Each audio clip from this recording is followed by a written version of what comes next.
Hello, hello. Bueno, ahora entramos en el capítulo 26, artículo 4. 26.4 y la meta es hablar en esta sesión sobre la cabeza de la iglesia. ¿Okay? Clase 26.4.1, porque habrá una clase 26.4.2. Cristo, la cabeza de la iglesia. Y hoy tenemos 3 puntos en esta sesión. Ahí está. Número 1, el llamamiento de la iglesia. 2, el establecimiento de la iglesia. Y 3, el gobierno de la iglesia. Así que número 1, el llamamiento. 2, el establecimiento. Y 3, el gobierno. Ok, empezamos por el primer punto. Número 1, una vez más, el llamamiento de la iglesia. Cristo es quien llama a su iglesia. Aquí está la lectura que está en el Compendio de Londres, capítulo 26, artículo 4. Dice: la cabeza de la iglesia es el Señor Jesucristo, quien, por el designio del Padre, está investido de una manera suprema y soberana con toda autoridad para el llamamiento de la iglesia. Bueno, está claro aquí que la confesión cree que Jesús es la cabeza suprema de la iglesia, pero agregaría aquí algo, que Cristo no solamente es la cabeza de la iglesia, el Señor de la iglesia, Él es el Señor de toda la creación. ¿Okay? Él tiene potestad suprema, no solamente sobre la iglesia, sino potestad suprema sobre todo el cosmos, todo el universo. Y es más, también tiene toda potestad sobre los cielos. ¿Okay? Y esto lo puede comprobar con un par de citas. Ahí está. En un momentito voy a expandir estos textos, porque en los dos pasajes que tenéis ahí en la pantalla, veremos cómo la declaración de su señorío universal está vinculada a su autoridad sobre la iglesia. Primer texto, Mateo 28, 18.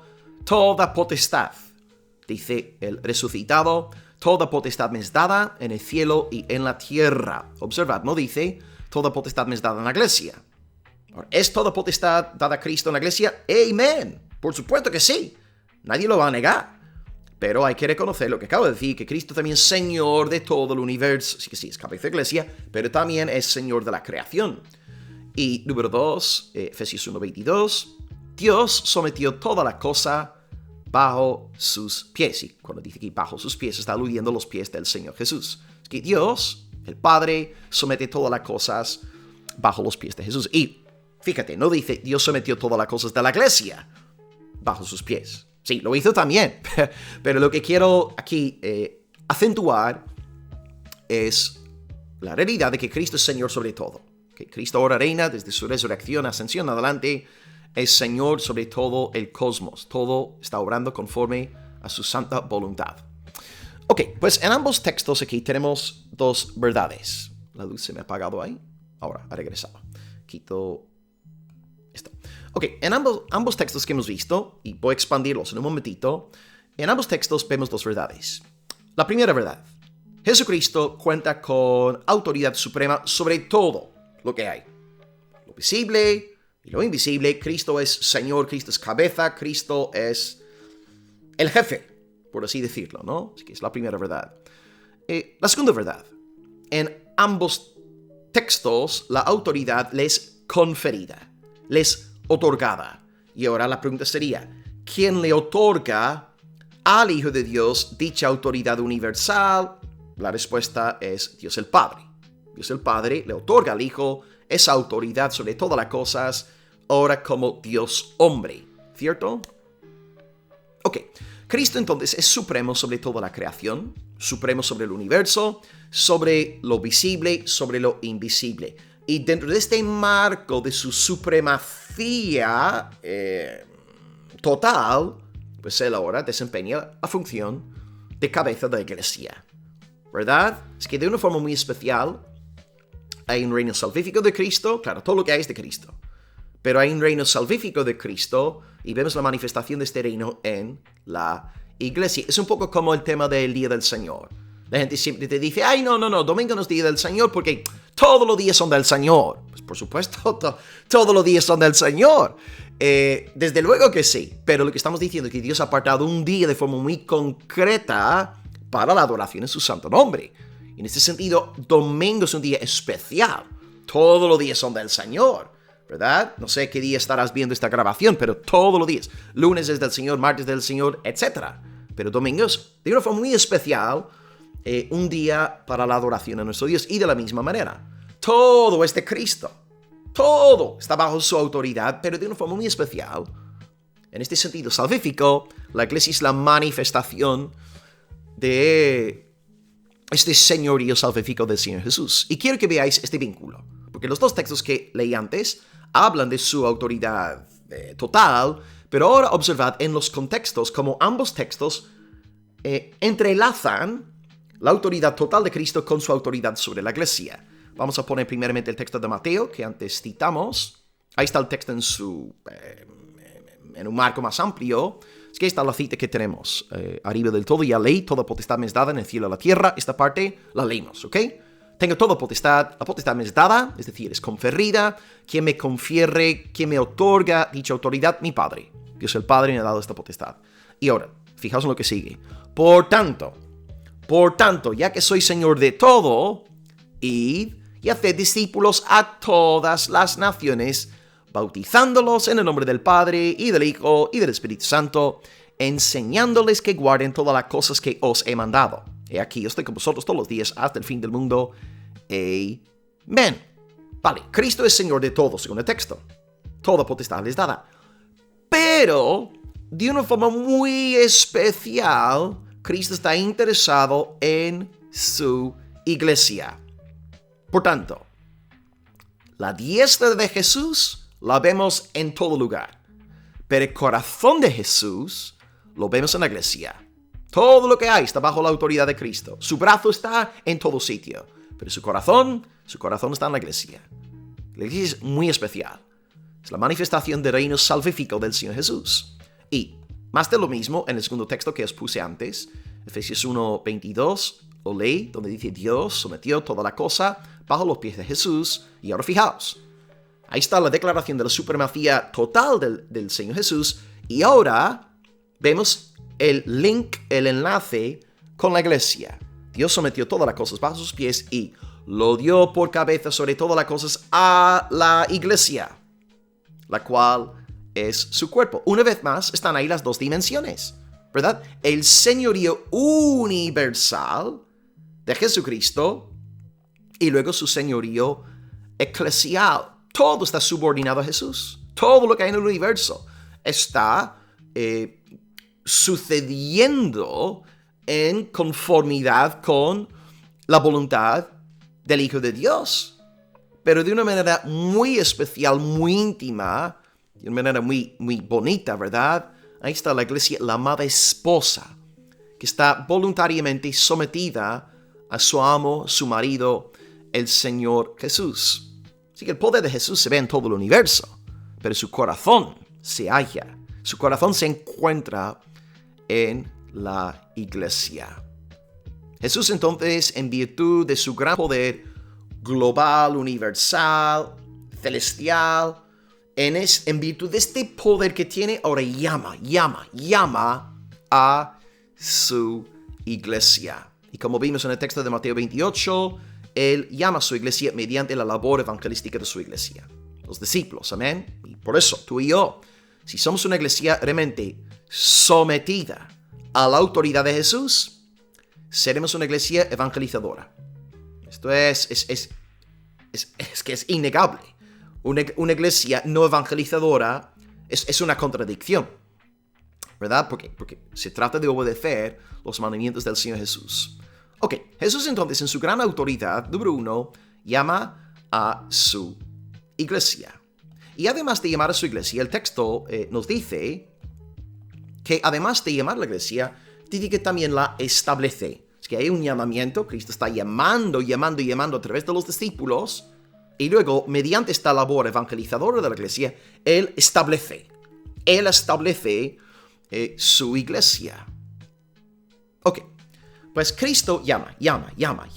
Ahora está a la diestra del Padre, no está aquí literalmente en la tierra, en su cuerpo, pero está llamando a través de sus iglesias obedientes, las iglesias evangelizadoras, misioneras, que están predicando la palabra de Dios. Y a través de esta labor evangelística de la iglesia, Dios llama. llama a su pueblo. No obstante, Cristo no pide que su iglesia regenere, no pide que su iglesia salve, no pide que su iglesia haga nacer de nuevo a los incrédulos. Porque, bueno, la iglesia no puede salvar. La iglesia es un fenómeno humano.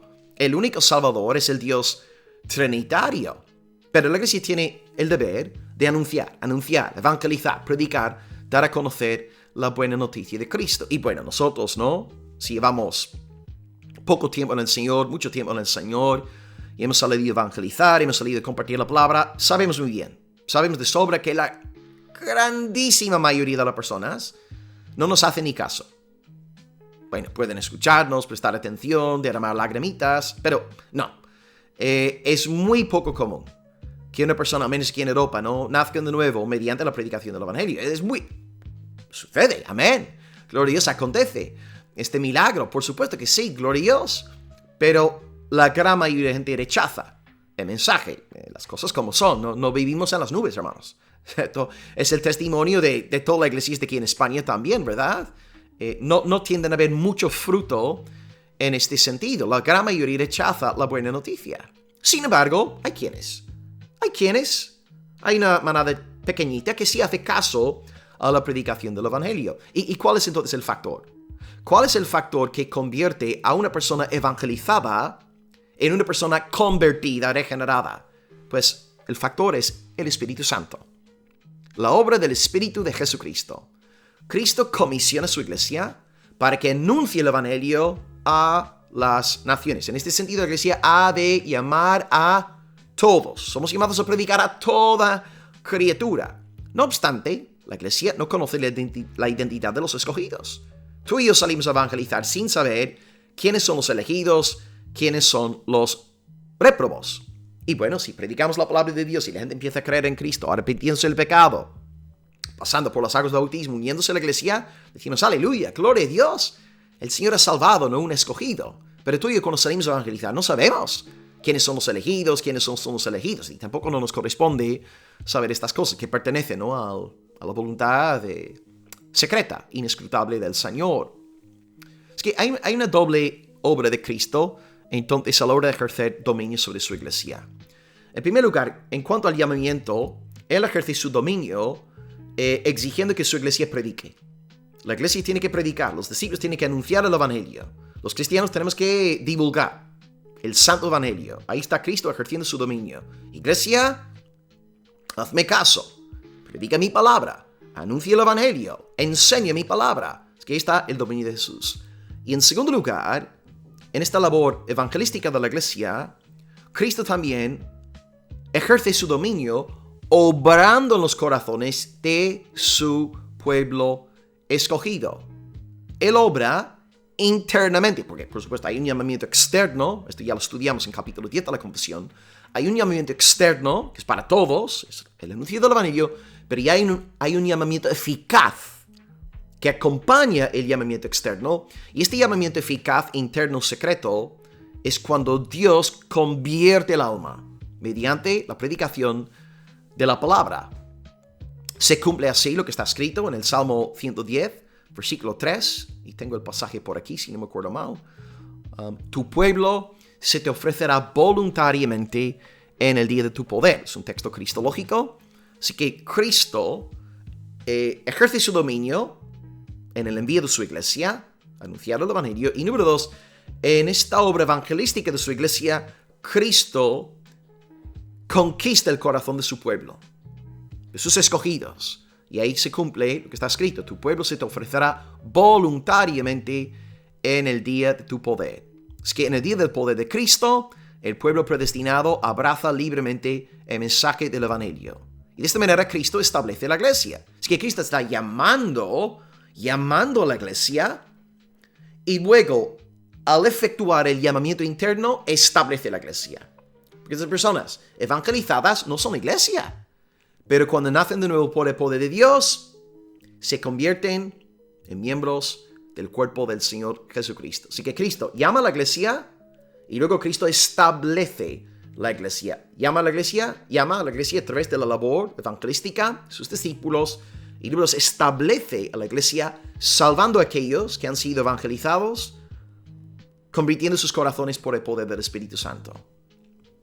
Y luego, tenemos entonces una iglesia que está evangelizando y ahora nuevos miembros, nuevas personas convertidas. A partir de ahí, ¿qué vamos a hacer? Pues entra en juego el tercer punto del mensaje de hoy, que es el gobierno de la iglesia. Así que la iglesia está evangelizando, hay almas ganadas. Ahora, ¿qué pasa con estas almas? Se unen a la congregación sometiéndose al gobierno de Jesucristo en el marco de la asamblea local. Pues el artículo 4 del capítulo 26 de la Confesión nos habla entonces sobre el gobierno de la iglesia. Cristo no se conforma con llamar a la iglesia, no se conforma con establecer la iglesia. Él quiere gobernar a su iglesia como un buen marido. No es un marido negligente, es un buen marido. Dirige su hogar, dirige a sus niños en el temor del Señor. La iglesia, por tanto, no es un grupo de personas desvinculadas entre sí.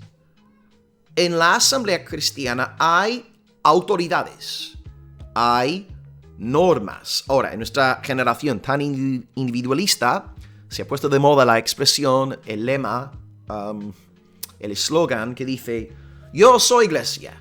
Yo soy iglesia. No, tú no eres iglesia. La Biblia nunca habla sobre la iglesia en la primera persona singular. Eso es fruto del individualismo. Nadie jamás en la historia de la iglesia habría aceptado dicha frase. La expresión correcta es, nosotros somos iglesia. Y, es más, tenemos que ir más allá, porque no podemos simplemente decir que un grupo de personas creyentes constituye una iglesia. ¿Qué va? Porque tú puedes estar en una cafetería con tus hermanos, y hermanos de hecho de otras iglesias, no sois iglesia. No es una iglesia cristiana. Yendo un poco más allá, la iglesia, sí, somos nosotros, pero la iglesia siempre implica este elemento de autoridad. Cristo gobierna a su iglesia y por tanto, ya que Cristo gobierna a la iglesia, Él cree en autoridad. Y claro, hoy nuestra generación es anti-autoridad al 100%, ¿verdad? Todos quieren ir a la iglesia a jugar, a reírse, pasarlo bomba, pero no quieren rendir cuentas, no quieren someterse a autoridades. Jesús entonces quiere gobernar a su iglesia. En este sentido, hermanos, un concierto en Almería. Digamos que todos vamos a un concierto. La gente ahí en ese concierto, 2,000 personas, no es una iglesia. No es una iglesia. No hay rendición de cuentas, no hay autoridades. Es un grupo de personas pasándolo bien. No es una iglesia. La iglesia es el cuerpo de creyentes, un cuerpo local que está sujeto a la autoridad del Señor Jesús en su asamblea local. ¿Y cómo gobierna Cristo su iglesia? Pues el texto aquí es Efesios 4:11 en la Confesión, y dice, Cristo mismo constituyó a unos apóstoles, a otros profetas, a otros evangelistas, a otros pastores y maestros, a fin de perfeccionar a los santos para la obra del ministerio, para la edificación del cuerpo de Cristo. Cristo entonces establece autoridades. Él llama a su iglesia, establece su iglesia y ahora ejerce autoridad en su iglesia por medio de los ministerios que Él ha establecido. Ahora, ante este texto, quisiera deciros que el propio libro de Efesios nos indica que los primeros 2 ministerios ya pasaron, porque estamos ahí en Efesios 4, ¿de acuerdo? Pero si tú vuelves a Efesios 2, dice que los apóstoles y los profetas constituyeron el fundamento de la iglesia. Estamos en el siglo XXI, ya no estamos en el fundamento de la iglesia. Así que apóstoles y profetas, según Efesios 2:20, ya no existen, no hay. Ahora yo sé que online hay apóstoles en el mundo hispanoparlante que cuentan con millones de seguidores, profetas y profetisas. Hay de sobra, pero no es bíblicamente hablando un ministerio legítimo. Tercer ministerio, evangelistas, hay un poco de debate. Algunos piensan que los evangelistas son aquellos que ayudaban a los apóstoles y profetas del primer siglo en su ministerio.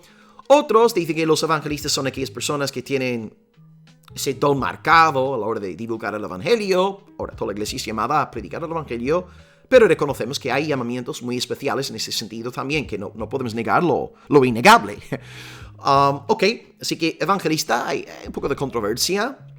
Podría ser un ayudante del apóstol, del profeta, o podría ser simplemente una persona entregada 100% a la obra evangelizadora. Y luego otra disputa, pastores y maestros. Hay quienes dicen que pastores y maestros son dos oficios diferentes. Hay quienes piensan que en realidad el pastor es un maestro y el maestro es un pastor. Y de nuevo, hay desacuerdos ahí. Pero lo que sí debemos decir es que Cristo quiere que haya autoridad en la iglesia. Cristo quiere que haya autoridades. Y bueno, si no hay autoridad, esto no nos habla de una iglesia cristiana. Si no hay autoridad, lo que tenemos es un grupo de amigos, es un club social, jiji, jaja, donde todo lo pasan bien, pero no hay. No hay rendición de cuentas, no hay, y bueno, hoy día en España, ¿no? Incluso la propia membresía, algo que nosotros damos por sentado aquí en Almería, ¿verdad? La membresía de iglesia. En muchas iglesias en España, ni siquiera hay una lista de membresía. Ni siquiera hay membresía de la iglesia, no hay disciplina eclesial, y por tanto prevalece el desorden. Es que Dios quiere que su iglesia esté bajo gobierno, y Él establece autoridades, y por tanto, bueno, apóstoles, profetas, ya no hay entre nosotros, pero sí nuestra iglesia aspira a ser una iglesia apostólica profética, ya que queremos someternos a la doctrina y a la conducta enseñadas por los apóstoles y profetas. Y luego el tema de los evangelistas, pastores, maestros, pues son cuestiones interesantes, ¿no? Pero el punto es este, que la iglesia no es simplemente un grupo en un concierto, no es hombres yendo a ver el partido de Almería, jugar a fútbol, hombres y mujeres yendo ahí a ver el partido. No, esto no es una iglesia. La iglesia es un grupo de creyentes, una asamblea local, una asamblea que reconoce ciertas autoridades puestas por Dios. Y de ahí la necesidad de membresía en la iglesia, disciplina, ¿verdad? Y si estas cosas no están, no podemos tener una iglesia cristiana. De hecho, los reformadores decían que la tercera marca de la iglesia cristiana era la disciplina eclesial. Número 1, la predicación del evangelio. Número 2, los sacramentos, bautismo, santo. Número 3, la disciplina. Y claro, si tú no tienes membresía en la iglesia, si no hay autoridad en la iglesia, no puede haber disciplina. No puede haber rendición de cuentas, ¿no? Es que bueno, gracias a Dios, Jesucristo se encarga, según hemos visto hoy, de llamar a su iglesia a través de la obra evangelizadora, su iglesia. Número 2, establece a la iglesia, convirtiendo a los evangelizados. Y número 3, a partir de ese momento de conversión, luego estos convertidos se unen a la congregación donde reconocen las autoridades puestas por Dios, autoridades que, por supuesto, desean ser fieles a los fundamentos apostólicos y proféticos de la iglesia colocados en el primer siglo. Es que hasta aquí el estudio de hoy. Espero que todo haya sido interesante. Bendiciones en el amor de Jesús. Gloria a Cristo por su iglesia. Aleluya. Amén. Y muchos abrazos para todos. Las preguntas por debajo, como siempre. Hasta luego. Bendiciones. Salud y gloria.